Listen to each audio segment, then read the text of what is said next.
우리 눈에 보이는 이 부모가 자녀를 온전하게 끌어안고 너는 불완전하지만 나도 불완전하지만 나는 충분히 사랑받을 만한 가치가 있어 라고 이야기해 주는 것이 굉장히 중요하다는 것입니다.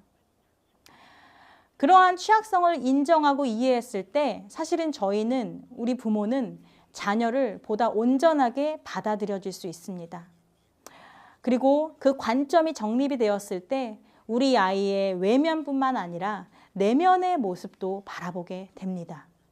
제가 부모교육에 참여했을 때 부모교육의 강사님이 한 30몇 가지의 질문을 쫙 주시면서 우리 자녀에 대해서 아는 것을 그중에 찝어보라고 하셨어요. 저도 충분히 우리 자녀에 대해서 나만큼 잘하는 사람이 어딨어라고 하면서 우리 아이가 좋아하는 색깔은, 우리 아이가 학교에서 가장 좋아하는 친구의 이름은, 우리 아이가 뭐 학교에서 어떤 시간을 제일 좋아하는지 굉장히 디테일한 질문이 담긴 30몇 가지의 질문 중에 내가 많이 알고 있는 게 없다라는 걸 깨달았습니다. 그런 것처럼 우리가 이 자녀가 가지고 있는 구체적인 정보, 즉 우리 아이가 무엇을 좋아하고 무엇을 싫어하는지 사실 이거는 장애와 연관될 필요는 전혀 없는 것 같아요. 우리 자녀 자체를 소중하게 여기고 이에 대해 관찰하고 아이의 내면을 바라보는 훈련이 필요한 것이죠. 그래서 여러분 이 질문에 한번 답해 보시면 좋을 것 같아요. 우리 아이가 가진 장애의 증상은 무엇인가? 그 장애로 인한 영향이 아이에게 어떻게 나타나고 있는가? 그리고 우리 아이가 무엇을 좋아하고 무엇을 싫어하는가. 그러니까 어떤 단순한 특정한 물건을 좋아하는 걸 넘어서서 우리 아이는 어떤 상황을 좋아하고 우리 아이는 어떤 공간을 더 좋아하고 우리 아이는 어떤 순간에 더 안정감을 느끼는가. 그리고 우리 아이가 가지고 있는 강점과 약점을 무엇인가. 뭐 이러한 여러 가지 질문을 여러분이 스스로 한번 써내려 가시면서 혹은 내가 모르는 부분을 우리 아이에게 한번 물어보기도 하고 우리 아이가 제대로 답을 해줄 수 없는 상황이라면 우리 아이에게 그런 답변을 받아들일 수 있는 상황을 만들어서 그 상황에서 아이가 어떻게 행동하는가를 보고 그럼으로써 우리가 우리 자녀에 대한 구체적인 정보를 알아내 나가는 것이 중요할 것 같아요. 그리고 우리 가족이 가지고 있는 강점과 약점을 파악하는 것이 중요해요. 자녀를 잘 알으라고 해요. 부모 교육에서는. 자신의 자녀를 잘 파악하라고 해요. 하지만 나를 파악하라고는 못해요. 안 해요. 그리고 우리 가족을 바라보라고 얘기는 안 해요. 그게 저는 참 어려운 것 같아요. 그렇기 때문에 우리 가족이라는 관점에서 우리 가족은 지금 어떤 형태의 가족이고 어떤 자원을 가지고 있는지 그리고 지금 우리 가족은 이러한 문제를 어떤 방식으로 해결하고 있는지 그런 모든 것들에 대해서 우리 가족을 좀 살펴볼 필요가 좀 있는 것 같아요. 그렇다면 우리 가족이 가지고 있는 취약성을 어떻게 살펴볼 수 있을까? 여기에 보면 잘 나와 있는 척도지가 하나 있습니다. 바로 가족 스트레스 측정 척도지예요. 아주 단순해 10문항입니다. 그래서 여러분이 장애인 가족으로서 이 10가지 문항에 한번 답을 해보셨으면 좋겠어요. 이거는 이제 3점 리커트 척도거든요. 그래서 아니다, 보통이다, 그렇다. 그래서 그렇다로 갈수록 3점이고요. 아니다로 갈수록 1점이에요. 그래서 여러분이 10가지의 문항에 1, 2, 3번 중에 하나의 점수를 매기시면 좋을 것 같아요. 그리고 점수가 높으면 높을수록 우리 가족이 인식하는 스트레스 수준이 굉장히 높다라고 바라보시면 좋을 것 같습니다. 한번 이거 꼭 여러분 제 강의 스탑해놓고 꼭 해보시면 좋을 것 같습니다. 우리 가족의 강점과 약점을 파악하는 가장 좋은 2가지 방법이 있는데 하나는 가족에 대한 연표를 그려보는 거예요. 이 연표라고 하는 것은 이제 내 생애 스토리를 이제 곡선으로 그려보는 것도 있지만 우리 가족의 스토리를 그려보는 것도 중요해요. 그래서 내 인생에서 굉장히 행복했던 때 저는 몇 년도에 남편을 만나서 연애를 하고 결혼을 했고 또 새 자녀를 몇 년도에 낳았어요. 사실 사람마다 다르지만 우리 자녀가 태어난 그 해당 연도와 그 월은 어느 누구도 그 기억을 잃을 수가 없겠죠. 그만큼 소중한 시간이었어요. 그리고 그 아이가 태어나고 자라면서 학교에 입학하고 또 중간중간에 아픔과 슬픔도 있을 것이고 또 중간중간에 기쁨과 즐거움과 좋은 추억이 있겠죠. 그러한 곡선이나 그러한 연표를 그려봄으로써 우리 가족이 이때는 참 행복했다. 우리 가족이 이때 진짜 힘들었는데 우리 이거 어떻게 극복했지? 아, 그때는 이렇게 극복했구나. 그럼 우리는 지금 어떨까? 이렇게 한번 가족이 함께 그 연표를 그려보다 보면 가족 안에 결속력도 생기고 그리고 위기를 극복해 나갔던 자원도 또 가능성을 바라보게 되는 것이죠. 또 두 번째 방법은요, 스왓 기법입니다. 사실 이 스왓 기법은 기업의 어떤 조직 문화를 개선하기 위해서 만들어진 마케팅 기법이에요. 근데 이제 이게 오늘날 가족이나 개인에게도 많이 적용이 되고 있습니다. 그래서 가족의 내부 환경을 분석해서 강점과 약점을 발견하고 외부 환경을 분석해서 기회와 위협을 찾아내어 발전시키는 방법인데요. 여러분도 한번 여러분 스스로 강점과 약점, 기회와 위협을 찾아보시면 좋겠습니다. 이 스왓 기법을 통해서 우리가 살펴볼 수 있는 가장 중요한 건 바로 가족의 탄력성입니다. 가족이 수많은 역경을 경험했지만 다시 일어나서 강해질 수 있는 어떤 무언가, 그거를 회복하게 하는 능력을 가족 탄력성이라고 합니다.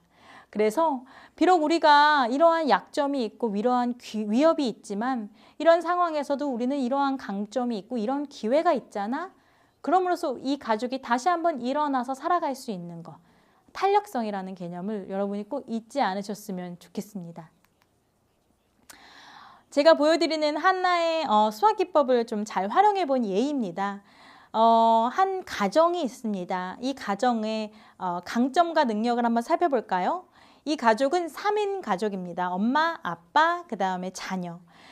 이 3인 가족으로서 아동에 대한 관심도 굉장히 높고 아동이 어떻게 발달해 나가는지에 대해서 굉장히 부모가 적극적인 태도를 가지고 있습니다. 또한 지역사회에 장애인 복지와 관련된 다양한 인프라를 찾아보고 직접 서비스 기관에 방문을 해서 많은 정보를 소유하고 있습니다. 또한 어머니의 역할이 조금 치중이 되어서 아버지의 역할이 조금 비중이 좀 적은 게 이 가족이 가지고 있는 약간의 아쉬움이라고 볼 수가 있겠습니다.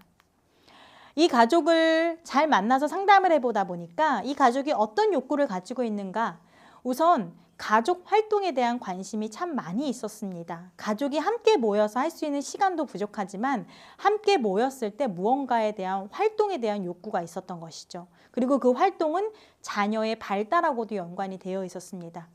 가족이 가지고 있는 주요 욕구 두 가지의 우선순위를 살펴보면 첫 번째는 우선 자녀가 어떤 문제 행동에 닥쳤을 때 부모로서 어떻게 이 아이를 잘 양육하고 교육해야 되는지 모르겠다라는 욕구를 가지고 있었고요. 두 번째로는 자녀의 발달의 눈높이에 맞춰서 어떻게 놀이를 해줘야 될지 모르겠다라는 우선순위를 가지고 있었습니다. 두 번째로는 앞서 말씀드린 것처럼 가족이 함께 있을 때 해 나갈 수 있는 여가 활동이 무엇일지, 그리고 아이와 함께 놀아줘야 되는데 부모의 체력이 잘 뒷받침되어지지 못하는 어떤 부분들이 욕구로 드러나게 되었습니다. 가족이 가지고 있는 지원과 또 자원은 무엇인가 라고 봤더니 이 가족은 지역사회의 서비스 기관, 치료센터를 이용해서 아동의 발달을 잘 적합하게 맞는 방법으로 발달 방법을 잘 숙지하고 있었다라는 것이죠. 그리고 아버지가 개인 사업, 비즈니스를 하다 보니까 휴일이나 휴식 시간 조절이 가능하다라는 자원이 있었습니다. 하지만 이 가족이 가지고 있는 장애물도 빼놓을 수 없겠죠. 이 가족은 아버지의 이러한 출퇴근 시간에 좀 비정기적이다 보니까 가족이 모두 함께하는 시간이 굉장히 적고 또 아버지가 직장에 대한 피로도가 상당히 높았습니다. 그러다 보니까 여가 활동을 함에 있어서도 부모님들이 체력이 굉장히 제한되어 있는 활동을 주로 할 수밖에 없는 문제점이 드러나게 되었습니다.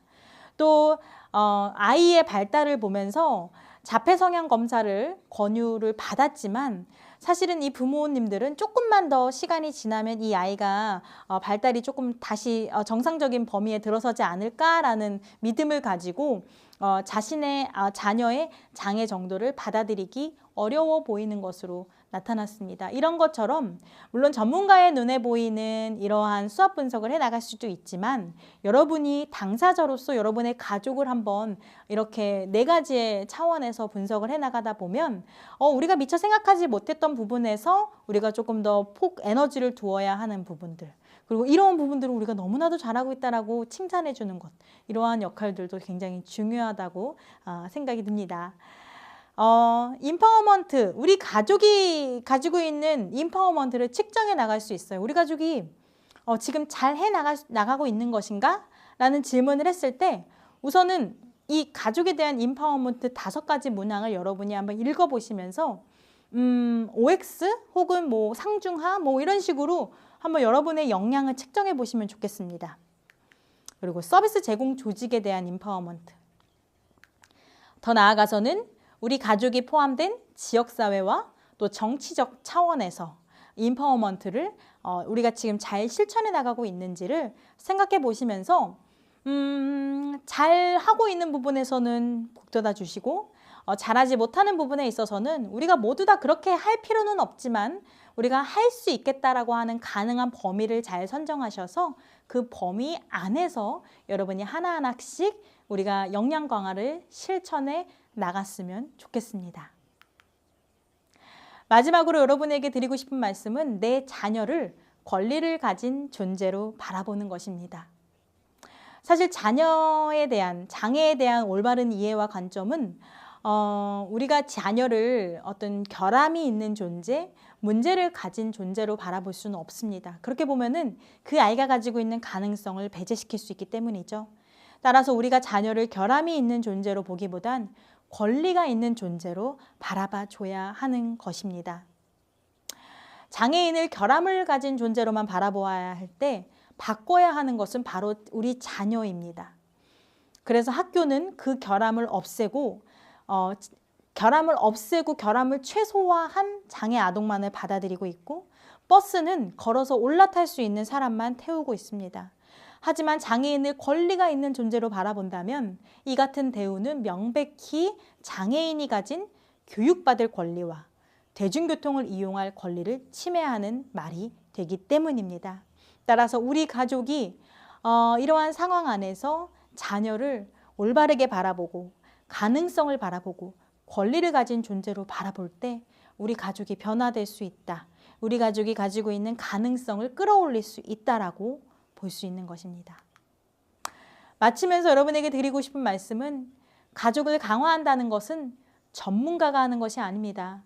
가족에게 장애 자녀의 삶에 영향력을 가지고 의사결정을 할 수 있는 진정한 기회를 주는 것입니다. 따라서 이런 역량 강화를 잘 하게 되면 아마 여러분의 가족은 여러분 가족에게 필요한 자원에 접근할 수 있는 능력이 올라갈 것이고 어떤 결정을 내리고 문제를 해결하는 능력도 올라갈 것이고 또 사회적인 교류 과정에서 다른 사람과 효과적으로 상호작용할 수 있는 능력을 부여받게 될 것입니다.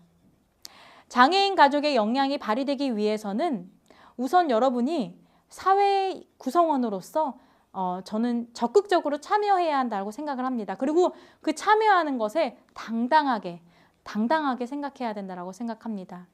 이를 가능하게 하기 위해서는 가족의 선택권과 참여가 확보되어야 하고 이러한 전제들은 가족 역량을 강화하기 위한 필수적인 요소가 됩니다.